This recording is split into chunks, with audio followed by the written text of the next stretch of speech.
ನೋಡಿ ಸ್ವಾಮಿ ನಾವಿರೋದು ಹೀಗೆ.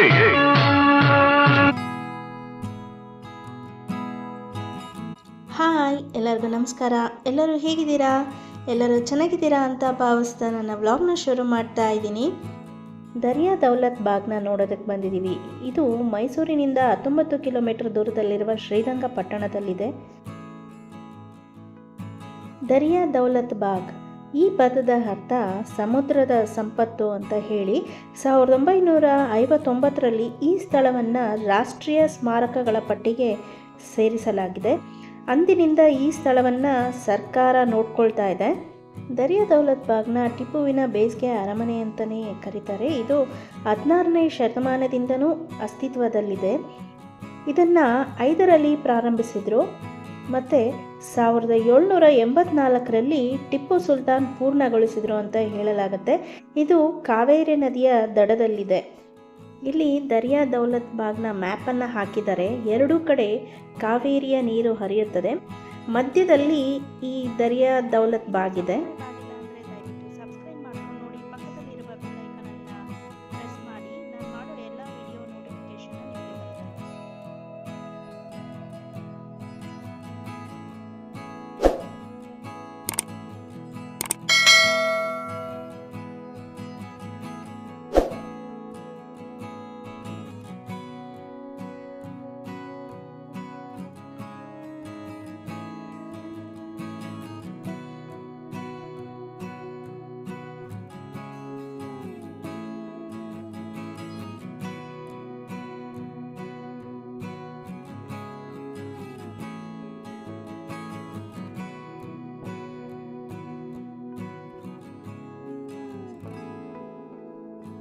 ಈ ಅರಮನೆಯ ಸುತ್ತಲೂ ಹಚ್ಚ ಹಸಿರಿನಿಂದ ಕೂಡಿರುವ ದೊಡ್ಡ ದೊಡ್ಡ ಮರಗಳಿದೆ.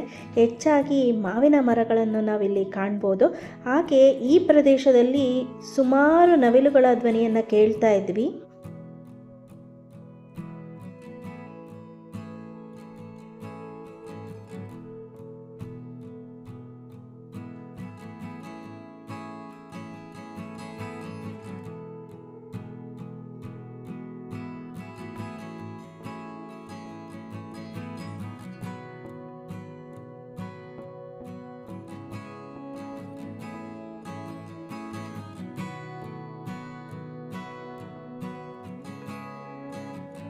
ವಿಶಾಲವಾದ ಉದ್ಯಾನವನವನ್ನು ನಾವಿಲ್ಲಿ ಕಾಣ್ಬೋದು. ಹಾಗೆ ಇಲ್ಲಿ ಫಿರಂಗಿಯನ್ನು ನೋಡಿ.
ಟಿಪ್ಪುವಿನ ಬೇಸಿಗೆ ಅರಮನೆಯಾದ ದರಿಯಾ ದೌಲತ್ ಬಾಗ್ ಇಂಡೋ-ಸೆರಾಸೈನಿಕ್ ಶೈಲಿಯ ವಾಸ್ತುಶಿಲ್ಪದಲ್ಲಿದೆ.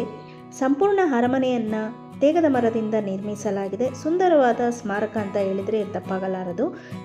ಇಲ್ಲಿ ಬ್ರಿಟಿಷ್ ಫ್ರೆಂಚ್ ಯುದ್ಧ, ಶ್ರೀರಂಗಪಟ್ಟಣದ ಪತನ, ಹೀಗೆ ಹಲವಾರು ಐತಿಹಾಸಿಕ ಸನ್ನಿವೇಶಗಳನ್ನು ವರ್ಣಚಿತ್ರದ ಮೂಲಕ ಗೋಡೆಗಳ ಮೇಲೆ ರೂಪಿಸಿದ್ದಾರೆ.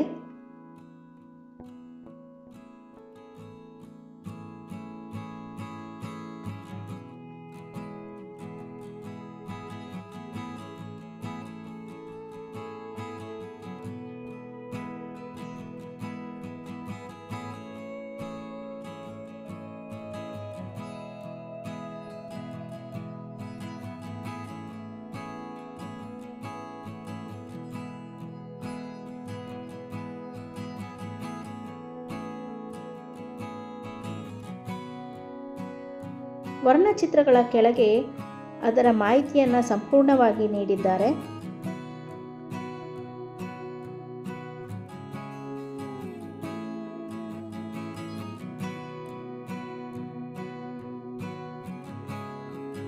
ಟಿಪ್ಪುವಿನ ಸುಂದರವಾದ ಬೇಸಿಗೆ ಅರಮನೆ ಎತ್ತರದ ವೇದಿಕೆಯಲ್ಲಿದೆ. ಇದು ಆಯತಾಕಾರದ ಯೋಜನೆಯಲ್ಲಿ ಸುಂದರವಾದ ಉದ್ಯಾನವನವನ್ನು ಹೊಂದಿದೆ. ಕಟ್ಟಡದ 4 ಬದಿಗಳಲ್ಲಿ ತೆರೆದ ಕಾರಿಡಾರ್ಗಳು ಮತ್ತು ಮರದ ಕಂಬಗಳ ಹೊಂದಿರುವ ವಿನ್ಯಾಸವನ್ನು ಈ ಕಟ್ಟಡ ಹೊಂದಿದೆ. ಪೂರ್ವ ಮತ್ತು ಪಶ್ಚಿಮ ದಿಕ್ಕಿನಲ್ಲಿ ಚಾವಣಿಯ ಚಪ್ಪಡಿಯು ಗೋಡೆಗಳಿಂದ ಬೆಂಬಲಿತವಾಗಿದೆ. ಅದೇ ರೀತಿ ಇತರ 2 ಬದಿಗಳಲ್ಲೂ ಕಂಬಗಳಿಂದ ಕೂಡಿದೆ. ಕಟ್ಟಡದ ಎಲ್ಲ ಗೋಡೆಗಳ ಚಾವಣಿಗಳನ್ನು ಐತಿಹಾಸಿಕ ಘಟನೆಗಳು ಮತ್ತು ಹೂವಿನ ವರ್ಣಚಿತ್ರಗಳಿಂದ ಚಿತ್ರಿಸಲಾಗಿದೆ. ವರ್ಣಚಿತ್ರಗಳನ್ನು ನೈಸರ್ಗಿಕ ಬಣ್ಣಗಳಿಂದ ಮಾಡಲಾಗಿದೆ. ಕಾಂಚೀಪುರಂ ಬಳಿ ಪುಲ್ಲಿಯೂರ್ ಕದನವನ್ನು ಗೋಡೆಯ ಮೇಲೆ ಒಂದು ಬದಿಯಲ್ಲಿ ಬ್ರಿಟಿಷ್ ಸೈನ್ಯ, ಮೇಲ್ಭಾಗದಲ್ಲಿ ನಿಜಾಂ ಸೈನ್ಯ ಮತ್ತು ಇನ್ನೊಂದು ಬದಿಯಲ್ಲಿ ಫ್ರೆಂಚ್ ಸೈನಿಕರ ಚಿತ್ರಗಳಿದೆ. ಹೀಗೆ ಹಲವಾರು ಐತಿಹಾಸಿಕ ಸನ್ನಿವೇಶಗಳನ್ನು ಚಿತ್ರಿಸಿದ್ದಾರೆ. ಕಟ್ಟಡದ ಮೇಲಿನ ಮಹಡಿ ಟಿಪ್ಪು ವಸ್ತು ಸಂಗ್ರಹಾಲಯವಿದೆ. ದರಿಯಾ ದೌಲತ್ ಬಾಗ್ನ ಮೇಲಿನ ಮಹಡಿಯಲ್ಲಿ ಟಿಪ್ಪು ಸುಲ್ತಾನನ ಸ್ಮಾರಕ ಸಂಗ್ರಹವಿದೆ. ಯುರೋಪಿಯನ್ ವರ್ಣಚಿತ್ರಗಳು, ಪರ್ಷಿಯನ್ ಹಸ್ತಪ್ರತಿಗಳು, ಶ್ರೀರಂಗಪಟ್ಟಣದ ಪತನದ ಚಿತ್ರವನ್ನು ಕೂಡ ಇಟ್ಟಿದ್ದಾರೆ. ಹಾಗೆ ಟಿಪ್ಪು ಸುಲ್ತಾನ್ ಉಪಯೋಗಿಸಿದ ವಸ್ತುಗಳು, ಅವರ ರೇಷ್ಮೆಯ ಬಟ್ಟೆಗಳನ್ನು ಪ್ರದರ್ಶಿಸಿದ್ದಾರೆ.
ಟಿಪ್ಪು ಸುಲ್ತಾನ್ ಅವರು ಉಪಯೋಗಿಸುತ್ತಿದ್ದಂಥ ರೇಷ್ಮೆಯ ಬಟ್ಟೆಗಳು.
ನಾನಿಲ್ಲೇ ಈ ವ್ಲಾಗ್ನ ಮುಗಿಸ್ತಾ ಇದ್ದೀನಿ. ನಾನು ಮತ್ತೊಂದು ಹೊಸ ವ್ಲಾಗ್ನಲ್ಲಿ ಸಿಗ್ತೀನಿ.